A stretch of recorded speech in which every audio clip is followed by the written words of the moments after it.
សូមណែនាំបងមួយតាក់ទងនឹងកញ្ចប់ធួ Super Premium ណាទៅដើរលេងនៅប៉ែកខាងអឺរ៉ុបអញ្ចឹងសម្រាប់បងខ្ញុំជឿជាក់ថាបងទៅខាងអឺរ៉ុបហ៊ានចាយលុយដល់ទៅខ្ទង់រាប់ពាន់ណាអញ្ចឹងខ្ញុំក៏រៀបចំកញ្ចប់ធួ Super Premium អឺដែលមានគុណភាពល្អផ្ដោតទៅលើ3ចំណុចទី1គឺតាក់ទងទៅនឹងសេវាកម្មសន្តាគារចាស្តង់ដាផ្កាយ4អន្តរជាតិហ្មងចាហើយទី2គឺតាក់ទងទៅនឹងចំណីម្ហូបអាហារដែលយើងរៀបជូនបងនៅអឺរ៉ុបពិតមែនថានិយាយពីអឺរ៉ុបលយប៉ុន្តែបើសិនជាម្ហូបវិញបើយើងទៅមួយផ្លែតអីឬក៏ក្មេងៗអីចឹងណាសកលកូនខ្ញុំ10ឆ្នាំជាង8 9 10អីហ្នឹងអូខេពួកគាត់ចិនស៊ីគាត់ហូបបានប៉ុន្តែសម្រាប់បងឬក៏វ័យប៉ុនខ្ញុំឬក៏ចាប់ពីប៉ុនខ្ញុំឡើងលើអីដូចយើងបាក់ហូបហើយភាកច្រើនខ្ញុំជួបភ្ញៀវគាត់តែងតែនិយាយថារៀងបាក់ហូបអញ្ចឹងណាចាអញ្ចឹងឥឡូវហ្នឹងបងកំភៃតាក់តនឹងកញ្ចប់ Super Premium របស់ខ្ញុំហ្នឹងគឺខ្ញុំបានឲ្យអ្នកនាំតួ leader យើងហៅពាក្យថាតួ leader ឬក៏បងខ្លះគាត់ហៅថា guide ហ្នឹងណាគឺកាន់លុយទៅចាយនៅអឺរ៉ុបហ្មងបងជួបរេស្តូរ៉ង់ដែលយើងតាមផ្លូវដែលអត់មានកាត់ខាតពេលវេលាយើងខ្លាំងទេគឺបុគ្គលិកខ្ញុំកាន់លុយទៅបង់ចាយទៅនឹងហ្មងអញ្ចឹងយើងអត់បានផ្ដោតទៅលើທາງធ្វើមិនឲ្យតែចំណេញច្រើនទេអត់ទេបងពួកខ្ញុំយល់ច្បាស់ពីអារម្មណ៍អ្នកដែលដើរលេងចំណាយលុយអស់3 4ពាន់ហើយទិញធัวហើយដើរតាមពេលវេលាកំណត់ហើយអ្វីដែលបងចង់បានខ្ញុំគិតថាបងចង់បានថាយ៉ាងហោចក៏គេធានាបងទៅលើថាគេស្គាល់កន្លែងញ៉ាំល្អគេស្គាល់កន្លែងដើរលេងល្អអត់ខាតបង់ពេលវេលាជាពិសេសគឺពេលវេលាដែលបងផ្ដល់ជាមួយនឹងអ្នកគេហៅមនុស្សដែលជាទីស្រឡាញ់របស់យើងណាដូចជាប្តីគ្រួសារប្រពន្ធកូនអីចឹងទៅឬក៏ពុកម្ដាយអីចឹងទៅអញ្ចឹងពេលវេលាទាំងអស់ហ្នឹងបើសិនជាយើងគិតថាបើយើងយកលុយមកទិញណាគឺទិញអត់បានទេព្រោះពេលវេលាដូចខ្ញុំចឹងខ្ញុំរាល់ថ្ងៃខ្ញុំមែនរាល់ថ្ងៃមានលុយតែចង់យកពេលវេលាទៅទិញថយក្រោយគឺទិញអត់បានទេអញ្ចឹងខ្ញុំពិតជាឲ្យតម្លៃទៅលើពេលវេលាខ្លាំងមែនតើអញ្ចឹងសម្រាប់បងដែលចង់ដើរលេងហើយមិនចង់ឲ្យខាតបង់ពេលវេលាតោះតែបងកុំសូវថាំជជីកអាលុយតម្លៃខុសគ្នា50 100នឹងពេកព្រោះបងគិតមើលបើសិនជាបងចំណាយដល់តែម្នាក់3 4ពាន់ហើយ2នាក់ចូល7 8ពាន់ហើយអញ្ចឹង7 8ពាន់នេះខុសត្រូវអី100 200ឲ្យធួទៅឲ្យតែគេរៀបឲ្យយើងល្អអញ្ចឹងណាចាអញ្ចឹងខ្ញុំក៏សង្ឃឹមថាខ្ញុំក៏សប្បាយចិត្តដែរព្រោះអីខ្ញុំបានយកគេហៅថាបើកនៅប្រអប់បេះដូងមកនិយាយពាក្យ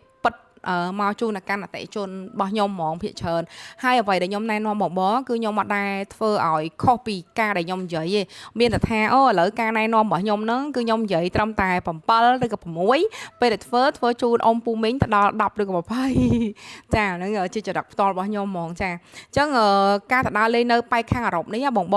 ងអាចទៅលេងបានរហូតដល់6ប្រទេសអញ្ចឹងមកខ្ញុំនិយាយ3ចំណុចទៅលើកញ្ចប់ Super Premium របស់ខ្ញុំណាទី1គឺផ្ដោតទៅលើសេវាកម្មសន្តាគារស្នាក់នៅស្តង់ដារកម្រិតផ្កាយ4អន្តរជាតិទី2តកតងទៅនឹងស្តង់ដារចំណីម្ហូបអាហារគឺជូនបងទៅម្ហូបបងលុយឆ្ងាញ់តែម្ដងទី3គឺតកតងទៅនឹង road map រឿងយើងផ្លូវធ្វើដំណើរបើសិនតែខ្ញុំអត់និយាយបងមកដឹងទេនៅខាងអឺរ៉ុបហ្នឹងឃើញតែប្រទេសជាប់គ្នាបងគិតថាជិះទៅស្រួលប៉ុន្តែបើសិនតែខ្ញុំចង់គេងខ្ញុំធ្វើឲ្យបងជិះឡានត្រឡប់មកខាត់ពេលវេលាបងមួយថ្ងៃឬក៏2ថ្ងៃអត់ប្រយោជន៍ហើយបងនៅតែអត់ដឹងថាអាហ្នឹងវាមិនអញ្ចឹងណាប៉ុន្តែតកតនឹងក្រមសីលធម៌និងវិជ្ជាជីវៈក្នុងការរៀបចំហើយម្យ៉ាងខ្ញុំរៀងចាស់ចិត្តកំណត់ចាអញ្ចឹងទៅខ្ញុំអត់ចង់បានថាលក់ជូនបងម្ដងហ្នឹងមិនមែនធ្វើអ្នកមានទេព្រោះធัวលក់ទៅចំណេញម្នាក់20 30រៀលអីនិយាយតាមត្រង់ហ្មងវាឃើញតែច្រើនចំនួនលុយល្អតែមើលណាយើងជួយដើម្បីឲ្យធ្វើម៉េចយន្តហោះបានចេញបានចូលហ្នឹងហើយយើងទៅគេមកយើងគេហៅដោះដូរ business គ្នាទៅវិញទៅមកឲ្យសេដ្ឋកិច្ចដើរទាំងអស់គ្នាអញ្ចឹងណាតែបើសិនជាក្រុមហ៊ុនធัวហ្មងគ្នាមិនសូវបានចំណេញអីហ្មងទេអញ្ចឹងខ្ញុំគិតថាបើសិនជាខ្ញុំមិនបានចំណេញពីបងធ្វើជាអ្នកមានដដែលអញ្ចឹងខ្ញុំក៏អត់ចង់ខូចឈ្មោះទៀតដែរចាអញ្ចឹងក្នុងការណែនាំរបស់ខ្ញុំបងអាចទៅស្វែងយល់មើលបានអ្នកដែលគាត់ចេះមើល road map របស់ខាងប៉ែកខាងអឺរ៉ុបចាអញ្ចឹងมันខុសទេពេលខ្លះគេលក់ច្រើនប្រទេសស្ដាប់មើលមកច្រើនប្រទេសតម្លៃថោកហើយហេតុអីបានតិចប្រទេសតម្លៃថ្លៃចុះមកអាចតែស្វែងយល់បានតើតើនឹងវិធីសាស្ត្រនៅក្នុងការធ្វើដំណើរនៅប៉ែកខាងអឺរ៉ុបទី1ទី2ពេលវេលាគេកាត់បានច្រើនទី3ប្រទេសមួយចំនួនហ្នឹងគឺការចាយវាថោកច្រើនខ្លាំងមែនតើអញ្ចឹងណាអញ្ចឹងឥឡូវនេះយើងមកមើលថា6ប្រទេសគឺខ្ញុំ select យកប្រទេសតែគេហៅប្រទេសមហាអំណាចសេដ្ឋកិច្ចហ្មងចា ទី1គឺយើងទៅអ៊ីតាលីទី2យើងទៅស្វីសទី3យើងទៅអាល្លឺម៉ង់ទី4យើងទៅហូឡង់ទី5យើងទៅប៊ែលហ្សិកទី6ចុងក្រោយគេគឺយើងនៅប៉ារីសចាអញ្ចឹង6ប្រទេសនេះគឺជា6ប្រទេសគេហៅខ្សែបណ្ដោយពណ៌ក្រហមនៅប៉ែកខាងអឺរ៉ុបគឺជាប្រទេសដែលសេដ្ឋកិច្ចខ្លាំងហ្មង6ប្រទេសនេះបើសិនជាបងបានទៅអឺរ៉ុបប្រទេសផ្សេងៗបងអត់បានទៅអូខេ that's fine ប៉ុន្តែ6ប្រទេសហ្នឹងបងគួរតែទៅចាអញ្ចឹងបងទៅម្ដងគឺបាន6ប្រទេសហ្នឹងហើយចុងក្រោយខ្ញុំចង់ highlight ទីតាំងកន្លែងដើរលេងសំខាន់មួយជូនបងដែរគឺរដូវកាលខែ5ហ្នឹងណាគឺជារដូវកាលផ្កាទុយលីបកំពុងតែរីកហើយល្បីសុសសាយនៅលើសកលលោកហើយបងអញ្ចឹងមិនមែនតែយើងទៅទេខាងណាគេមកមើលដែរអញ្ចឹងណាអញ្ចឹងបងអាចអញ្ជើញទៅពេលហ្នឹងគឺចំហ្មងគឺទុយលីបគឺច្រើនខ្លាំងមែនតើគេហៅទុយលីប garden ណាបងទៅគឺបានឃើញហើយអញ្ចឹងពួកខ្ញុំជូនបងចូលលេងកន្លែងហ្នឹងដែរហើយសពតចូលរួមកន្លែងហ្នឹងគឺខ្ញុំទិញជូនបងទាំងអស់អត់មានអស់លុយអីទេនិយាយទៅដើរលេងនៅខាងអឺរ៉ុបហ្នឹងអត់មានអស់លុយអីប្រហែលទេតែតើនៅសពតចូលទស្សនាកន្លែងផ្សេងៗណាដែលថ្លៃហ្មងគឺថ្លៃតើតើនៅសន្តាគារគេហៅសេវាកម្មណាបងហ្នឹងហើយសេវាកម្មជាមួយនឹងចំណីអាហារនៅខាងនោះរៀបចំហ្នឹងហើយនឹងប័ណ្ណពិសោធន៍នៅក្នុងការដឹកនាំកំណើកម្សាន្តហ្នឹងធ្វើម៉េចឲ្យភ្ញៀវចំណាយពេលវេលាធ្វើដំណើរនៅតាមឡានតិចហើយឲ្យភ្ញៀវបានស្គាល់នៅរបស់គេហៅ landmark នៅប្រទេសមួយអស្ចារ្យលយហ្នឹងអាហ្នឹងហើយដែលជាប័ណ្ណពិសោធន៍ដែលមានតម្លៃកាត់ថ្លៃអត់បាន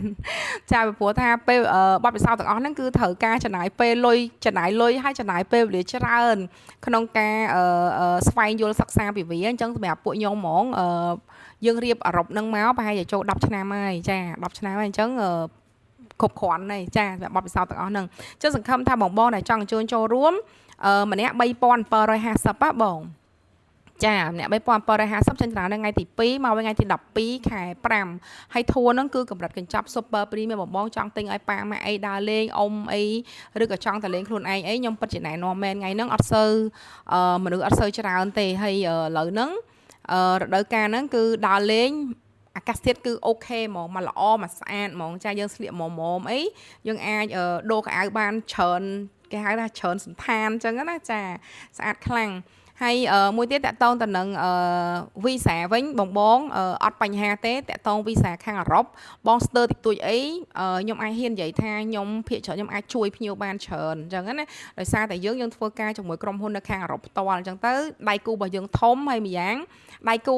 ខ្ញុំក៏ដឹងពីគុណភាពការងាររបស់ខ្ញុំហើយខ្ញុំក៏ដឹងពីកម្រិតគុណភាពស្តង់ដារនៃការងារនៅខាងអឺរ៉ុបដែរអញ្ចឹងភាគច្រើនគឺយើងអាចធានាភ្ញៀវបានច្រើនដោយភ្ញៀវគាត់ធ្លាក់ម្ដងជាង10នាក់អីមកកន្លែងខ្ញុំគឺខ្ញុំអាចជួយគាត់បានអញ្ចឹងណាចាហើយតកតនឹងឯកសារបងគឺអ៊ំពូមីងអ៊ីធៀយាយតាចាស់ក៏ដោយដាច់ខាតត្រូវតែមានរបាយការណ៍ធនាគារបើសិនជាយើងអត់មានខ្លួនឯងយើងអាចទៅបើកឥឡូវគប់ឈ្មោះយើងចូលជាមួយកូនមួយអីបានព្រោះនៅស្រុកគេដូចខ្ញុំនិយាយអញ្ចឹងគេអត់ខ្វល់ទេថាយើងមានលុយប្រមាណគេអត់ខ្វល់យើងមានទ្រព្យសម្បត្តិប្រមាណគេអត់ខ្វល់យើងមានពេជ្រប្រមាណមានមាសប្រមាណតែសំខាន់គឺគេចង់ដឹងថារបាយការណ៍ធនាគារយើងមានប្រមាណចាហើយអញ្ចឹងឲ្យតែបើកគប់មួយគេមកហើយនឹងមុខរបរការងារមកបើសិនជាអត់ទេអាចពិភាក្សាឲ្យពួកខ្ញុំបានខ្ញុំមានប័ណ្ណពិសោធន៍ក្នុងការជួយផ្ដល់ព័ត៌មានជូនអញ្ចឹងណាចាហើយមួយទៀតគឺបងលុយធួហ្នឹងចាអញ្ចឹងអរគុណច្រើនសង្ឃឹមថាព័ត៌មានកម្រិតធัว super premium ហ្នឹងនឹងបានទៅដល់ដៃបងប្អូនអ៊ំពូមីងទាំងអស់គ្នាហើយកុំឲ្យមានអារម្មណ៍ថាឆ្ងល់ទៀតថា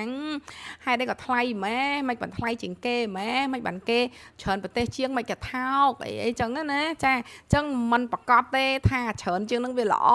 អញ្ចឹងណាมันប្រកាសទេថាតិចជាងនឹងវាអន់มันប្រកាសទេដែលសំខាន់គឺអ៊ំពូមីងជឿជាក់ហើយស្ដាប់តាមការបកស្រាយហើយអ៊ំពូមីងយកទៅពិចារណាហើយមួយទៀតគឺ background មកថា